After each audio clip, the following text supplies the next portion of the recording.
Assalamualaikum warahmatullahi wabarakatuh. Selamat pagi, salam sejahtera bagi kita semua. Salam sehat selalu. Saya Aulia Rahman Oktaviansyah dari Prodi Teknik Sipil Fakultas Teknik Universitas Wisnuwardana Malang, sebagai dosen pengampu mata kuliah Hidrolika 2 pada Prodi Teknik Sipil.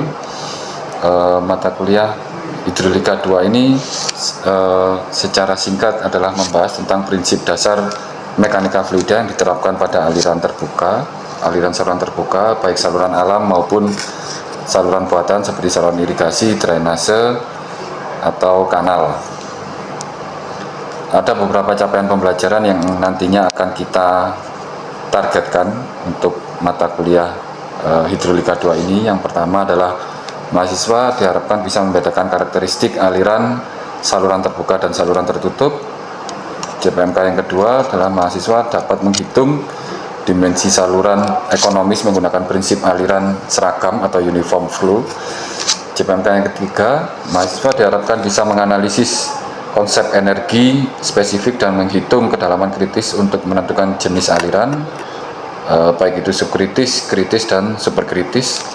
Sedangkan capaian pembelajaran mata kuliah keempat adalah mahasiswa diharapkan bisa menganalisis fenomena loncatan air atau hydraulic jump sebagai peredam energi. Sedangkan JPMK kelima, mahasiswa diharapkan dapat merancang profil aliran berubah lambat laun atau gradually variate flow pada saluran non prismatik atau akibat adanya konstruksi bangunan air. Itu yang bisa saya sampaikan untuk deskripsi singkat mata kuliah Hidrolika 2. Terima kasih atas perhatiannya. Saya sampaikan terima kasih. Assalamualaikum warahmatullahi wabarakatuh. Selamat pagi. Sebelum kita mulai mata kuliah Hidrolika 2, mungkin ada kalanya coba saya absensi untuk presensi kehadiran dari masing-masing mahasiswa. Pertama Hanif Faresa, Iya Pak. Mungkin bisa angkat. Hadir Pak. Kedua Mas Yayan. Hadir Pak. Tiga Mas Ruki Alamsa. Hadir Pak. Mas Anwar. Hadir Pak. Mas Afandi. Mas Heri. Hadir Pak. Mas Diki ya. Hadir. Oke, terima kasih atas waktu dan kehadirannya di sini. Jadi kita mulai saja. Untuk perkuliahan hari ini adalah mata kuliah Hidrolika 2. Jadi mata kuliah Hidrolika 2 ini adalah lanjutan dari mata kuliah Hidrolika 1, di mana Hidrolika 1 ini kita banyak membahas tentang mekanika fluida, terutama di saluran tertutup atau di perpipaan. Sedangkan untuk mata kuliah Hidrolika 2 kita akan fokuskan di mekanika fluida untuk saluran terbuka. Jadi saluran terbuka ini ada beberapa jenis atau ada beberapa klasifikasi. Yang pertama ada di saluran alam, yang kedua adalah saluran terbuka buatan. Kalau yang alam yang sering kita jumpai adalah sungai ataupun sejenisnya. Jadi kalau sungai kan kita sudah sangat familiar sekali. Dengan kalau untuk saluran buatan, saluran terbuka buatan itu kita bisa sering temui ada di saluran drainase, saluran irigasi, sampai dengan di kanal-kanal yang dikonstruksi. Jadi yang sengaja dibuat untuk mencukupi entah itu kebutuhan irigasi ataupun untuk pengendalian banjir. Begitu. Oke, selanjutnya sesuai dengan JPMK yang di awal tadi sudah saya sampaikan. Jadi harapan saya di sini kita mahasiswa di sini bisa yang pertama untuk memahami perbedaan antara saluran tertutup dan saluran terbuka. Setelah itu yang kedua bisa memahami terkait jenis-jenis aliran, entah itu aliran subkritis, kritis, sampai dengan superkritis. Jadi nantinya harapan kita di sini adalah untuk bisa memberikan analisa maupun perhitungan untuk perencanaan saluran terbuka, terutama untuk konstruksi bangunan air. Oke, saya lanjut. Jadi ini adalah tujuan dari mata kuliah Hidrolika 2. Di sini adalah untuk memahami prinsip tentang pergerakan fluida dalam saluran terbuka sesuai dengan prolog yang tadi saya sampaikan di awal. Yang kedua adalah untuk memahami proses analisa dan perhitungan dalam perencanaan saluran terbuka. Jadi beberapa JPMK yang tadi saya sampaikan di depan itu kita ringkas menjadi seperti ini. Jadi nanti harapan kita di sini adalah masing-masing mahasiswa bisa melaksanakan dua kegiatan besar ini. Untuk perkuliahan hari ini adalah mata kuliah Hidrolika 2. Jadi mata kuliah Hidrolika 2 ini adalah lanjutan dari mata kuliah Hidrolika 1, di mana Hidrolika 1 ini kita banyak membahas tentang mekanika fluida terutama di saluran tertutup atau di perpipaan. Sedangkan untuk mata kuliah hidrolika 2 kita akan fokuskan di mekanika fluida untuk saluran terbuka. Jadi saluran terbuka ini ada beberapa jenis atau ada beberapa klasifikasi. Yang pertama ada di saluran alam, yang kedua adalah saluran terbuka buatan. Kalau yang alam yang sering kita jumpai adalah sungai ataupun sejenisnya. Jadi kalau sungai kan kita sudah sangat familiar sekali. Sedangkan kalau untuk saluran buatan, saluran terbuka buatan itu kita bisa sering temui ada di saluran drainase, saluran irigasi sampai dengan di kanal-kanal yang dikonsumsi. Jadi yang sengaja dibuat untuk mencukupi entah itu kebutuhan irigasi ataupun untuk pengendalian banjir. Seperti itu.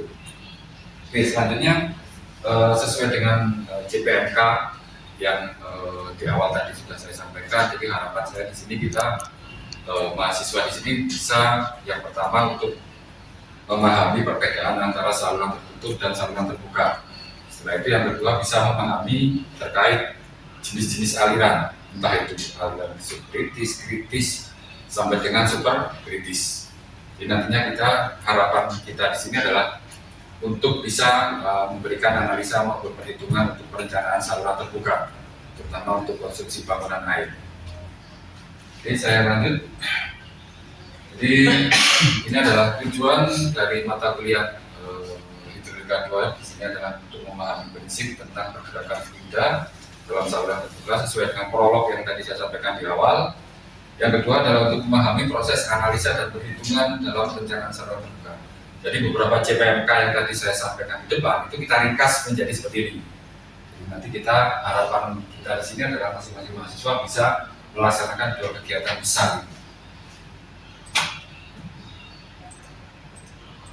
Selanjutnya berdasarkan JPMK yang tadi saya sampaikan, yang kedua adalah bisa mengklasifikasikan beberapa pola aliran. Di sini kita klasifikasikan untuk saluran terbuka ada 2 jenis pola aliran. Yang pertama adalah permanen, yang kedua adalah tidak permanen. Kalau permanen biasanya sering kita sebut atau istilah lainnya adalah steady flow. Yang tidak permanen biasa kita sebut dengan unsteady flow. Sedangkan dari permanen itu sendiri dibagi menjadi 2, yaitu pola aliran seragam dan berubah atau non-uniform. Sehingga dari non-uniform tersebut biasanya untuk kondisi-kondisi tertentu memang ada beberapa perencanaan yang kondisinya dengan pola aliran berubah, yaitu dengan klasifikasi berubah lambat laun atau gradually dan berubah tiba-tiba. Jadi dalam hal ini untuk perencanaan saluran terbuka itu kita bisa mengkondisikan dengan pola aliran, tentunya berdasarkan dimensi ataupun berdasarkan rencana untuk kepentingan apa konstruksi bangunan air tersebut akan kita rencanakan. Seperti itu. Mungkin dari sini ada yang mau disampaikan atau ada yang mau ditanyakan, silakan dari mahasiswa. Silakan angkatkan. Pak. Oke. Bisa disebutkan nama? Ya. Perkenalkan Pak, nama saya Hedi. Siap. Untuk pertanyaannya adalah parameter untuk perencanaan saluran terbuka itu meliputi apa saja, Pak? Oke, baik. Terima kasih. Ada yang lain? Cukup satu dulu. Aliran yang berbeda tentunya kalau di wilayah perkotaan kan nanti kita arahnya ke drainase perkotaan. Jadi kalau untuk irigasi kita tentukan dulu awal ada aspek kebutuhan air irigasi atau layanan irigasi yang akan kita penuhi. Kalau untuk drainase berarti kapasitas tampungan dari masing-masing saluran yang akan kita temui, yang akan kita penuhi nantinya akan kita analisa di situ. Oke, mungkin itu yang bisa kita sampaikan. Saya harap di pertemuan selanjutnya kita bisa lebih detailkan lagi terkait selanjutnya untuk materi tentang aplikasi HECRAS yang nantinya dalam bentuk pemodelan dari hidrolika saluran terbuka. Jadi nanti silakan ditambah lagi untuk literasi dan bacaannya, bisa dari jurnal ataupun dari artikel-artikel terkait bangunan air, terutama untuk pemenuhan data-data hidrolika. Mungkin itu yang bisa saya sampaikan. Terima kasih atas waktunya. Saya akhiri. Assalamualaikum warahmatullahi wabarakatuh.